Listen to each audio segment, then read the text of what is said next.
धर्म के नाम पे लड़वा रहे हैं, कभी जाति के नाम पे लड़वा रहे हैं, और विकास की और मुद्दों की बात नहीं करते, बेरोजगारी की बात नहीं करते।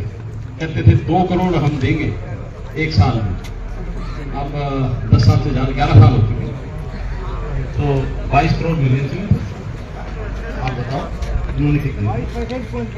हाँ, और दूसरी बात, अब नगो योजना की है, जैसे अनाउंस तो कर देते हैं, लेकिन इतनी उनमें कंडीशन लगा देंगे कि जो भी हो वो जान देते। और जो मनरेगा आप सुन रहे होंगे, आज मनरेगा एक इतनी अच्छी स्कीम थी जिसमें गांव में भी जो गरीब आदमी थे उनको साल में 100 दिन का रोजगार मिलता था। 400 के हिसाब से भी हम देखें, आजकल दिहाड़ी तो वैसे 500, 600, 700 तक भी हो रही है मजदूरों की, लेकिन 400 के हिसाब से भी इनको करना तो ये चाहिए था कि 150 दिन देंगे, और 400 की बजाय कम से कम ज्यादा नहीं तो 500 तो कर देंगे, ऐसा हो जाएगा। लेकिन इन्होंने तो उसका नाम ही हटाने का काम कर दिया, जो कि मैं नहीं समझता किसी को मंजूर होगा।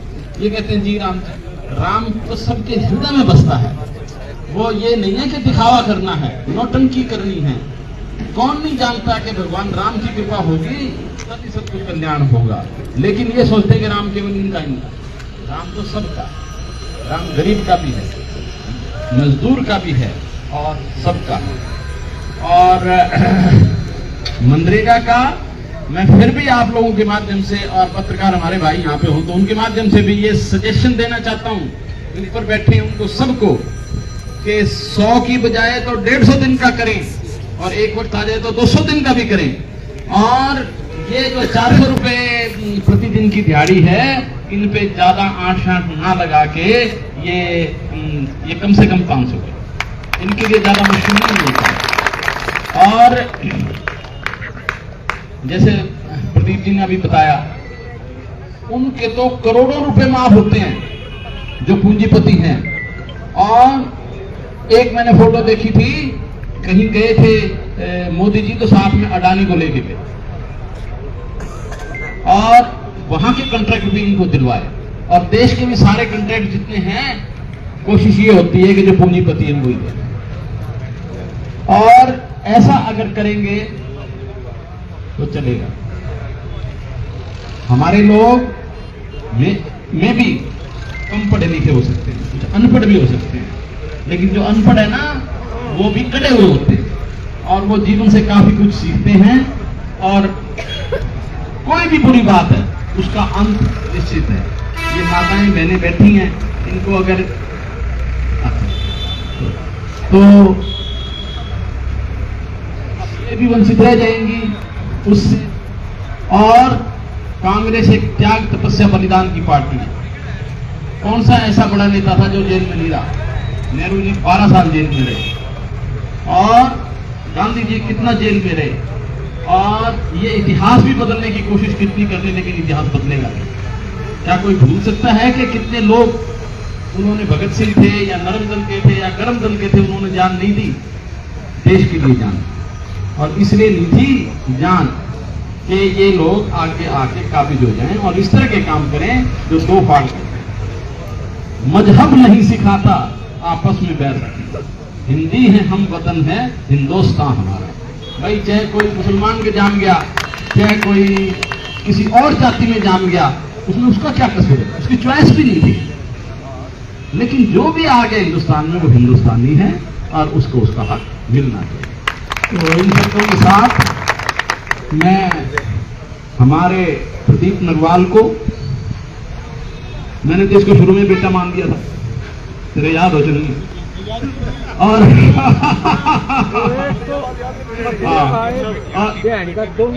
तीनों बेटे, चलो धन्यवाद आपका। और इसका इलेक्शन मैंने अपना इलेक्शन समझ के लड़ा। हाँ, तो एनी हाउ, और आप जिस भावनाओं से आप बॉन्डीखेड़ा हल्के के साथ जुड़े हैं इसको आप कायम रखें और अच्छे दिन भी आए। इन शब्दों के साथ मेरा आप सबको धन्यवाद। डॉक्टर साहब बुढ़े हो गए हमारे या तो लगाए दो बात आपको। चौधरी बंसीलाल जी की विचारधारा को लगातार आगे बढ़ाते हुए और चौधरी बंसीलाल जी के अनुयायी उनकी भावनाओं की कदर करते हुए ये महान शख्सियत राजनीति में आगे बढ़ते हुए आपके बीच में एक बार जोरदार तालियों से स्वागत माननीय अनिरुद्ध चौधरी जी। धन्यवाद। यहाँ सब तक मेरी आवाज पहुंच रही है? मेरी आपसे सबसे पहले विनती है, अपने अपने स्थान पर सारे एक बार खड़े हो जाओ, कुछ पलों के लिए महात्मा गांधी की याद में मौन रखेंगे। आप पीछे खड़े हो जाओ कुर्सी से।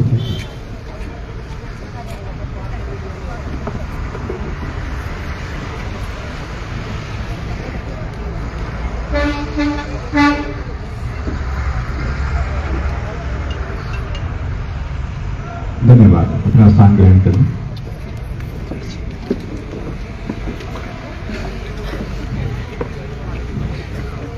आदरणीय मेरे भाई प्रदीप नरवाल जी, आदरणीय मेरे भाई प्रदीप गुलिया जोगी जी, आदरणीय डॉक्टर साहब, सम्मानित मंच और यहाँ पर उपस्थित मेरे बहुत ही आदरणीय पितातुल्य बुजुर्गों, मेरी मातृशक्ति, मेरी माताएं, बहनें, मेरे नौजवान भाइयों, आप सबको मेरी राम राम। यहाँ पर जब आखिरी में भाषण जो देता है उसके लिए एक बहुत कठिन चीज होती है कि सारी बातें पहले करी जा चुकी होती है। पर मैं सबसे पहले शुरुआत करूंगा मेरी मातृशक्ति से पूछने, किसी को 21 रुपए मिलने शुरू हुए हैं? मिले किसी को? नहीं मिले? गांव में अपने हल्के में बुजुर्गों की कितनों की पेंशन कटनी शुरू हो चुकी है? गुरु वाली बात है। एक बार एक सेठ जी थे, उनके छोरे ने उससे पूछी कि बाबू मेरे गांव में कितना खर्चा होया था? तो वो सेठ जी ने अपने छोरे का नहीं देखा, छोरे के बहू का नहीं देखा, पोते का नहीं देखा, पोते का नहीं देखा, और सेठ जी बोला भाई खर्चा तो होने लग रहा है, तो भाई पेंशन तो कटने लग रही है। और इसमें सबसे बड़ी बीमारी है, वो बीमारी है जिसके लिए हम सबने आवाज उठाई थी, और वो थी फैमिली आईडी। फैमिली आईडी में आप सबकी आमदनी तो नोट करते हैं, और उस कमाई के लिए जो खर्चा हो रहा है उस खर्चे का कोई नहीं देखता। और किसी भाई ने अगर टैक्सी चला रखी हो अपनी गाड़ी की, दिल्ली तक की उसकी बुकिंग हो जाए मान लो 5,000 रुपए में, तो 5,000 की कमाई गिन लेंगे, उसमें तेल तो उनका फूफा का रहा है, तेल भी चलाते हैं। तो ये अगला आंदोलन मेरे प्रदीप जी से बात हुई थी, प्रदीप गुलिया जी और हम बात कर रहे थे, प्रदीप नरवाल जी से बात हुई थी कि इस मनरेगा और ये मुआवजे के आंदोलन के बाद अगला बड़ा विशाल आंदोलन हम इस पेंशन, महिलाओं के 2100, फैमिली आईडी को लेकर जो दिक्कतें हैं उसको लेकर हम शुरू करेंगे, क्योंकि ये आम आदमी के साथ ही जुड़े हुए बिना। अब ये डॉक्टर साहब ने एक बात बताई, मैं आपको उस चीज के बारे में थोड़ा सा आगे और बताना चाहता हूं। नरेगा, भारतीय जनता पार्टी क्या बोलती है पहले मैं वो बताता हूं। भारतीय जनता पार्टी कहती है हमने 100 के 125 दिन कर दिए, यही बात बोलते हैं। मेरा उनसे एक सवाल है, मीडिया वाले हमारे बंधु यहां मौजूद हैं, उनके माध्यम से मेरा एक ही सवाल है, भाई तुम 365 दिन भी कर देते, एक दिन की भी गारंटी दी हो तो बता दो, गारंटी एक दिन की भी कोई नहीं, गारंटी दे कौन राखी? आज के दिन नरेगा लागू है, 31 मार्च के बाद में ये ग्राम जी लागू होगा। आज के दिन पे अगर आप काम मांगो और 100 दिन का काम नहीं दे तो इनका उत्तरदायित्व है, आपको मुआवजा देना पड़ेगा। और आप सब यहां बैठे इस बात को जानते हो, मुआवजा दी को नहीं, 2 फसल खराब हुई, ये भी मुआवजा आदि का भी कौन दे रखा। और ये अब इनकी ये घोषणा की सरकार है, घोषणा कर देते हैं, घोषणा ये कर देंगे हम ये किया, ये किया, ये कर रहे हैं, ये कर रहे हैं जनता के लिए, और उसमें अड़चन इतनी लगा देंगे, अड़चन इतनी लगा देंगे, एक आदमी फायदा को ले पावे, और एक बात आप लोग गांठ बांध लो और गांव में इसकी चर्चा करनी चाहिए सबने। बीजेपी जब भी भगवान राम का नाम लेगी मतलब समझ लो कि मैं उल्टा काम कर रखा है। नरेगा हटाई तो नाम राम का बीच में जोड़ दिया, जरूरत नहीं थी। ये कहते हैं कांग्रेस पार्टी भगवान राम को नहीं मानती। भाई तार तो फालतू हम मानना है, हमने राम के सहारे की जरूरत है, तारे तो पीछे रहने वाले हैं, हम राम का नाम ले हैं। और बचपन में मैं जब बाल भवन में पढ़ा करता तब इधर मास्टर जी ने एक चीज सिखाई थी, एक पंक्ति थी और आज उस पंक्ति की याद आती है, मुंह में राम बगल में छुरी। जो ये नाम राम का नाम जब भी ले लें समझ जाना कि मैं उल्टा करना है। जैसे जब गाड़ी राइट साइड में मुड़े ड्राइवर इंडिकेटर देते हैं, सब समझ जाए कि वो राइट में मुड़ेगा। तो ये राम का नाम ले लें समझ जाओ कि मैं उल्टा करना नहीं। जिस तरह आम आदमी को इस बात का पता है जब चुनाव आएंगे जितने फौजी परिवार है सारे डरने लग जाए कि तो विरोध करा होगा भाई को। तो इन चीजों का हमें समझना ध्यान रखना जरूरी है।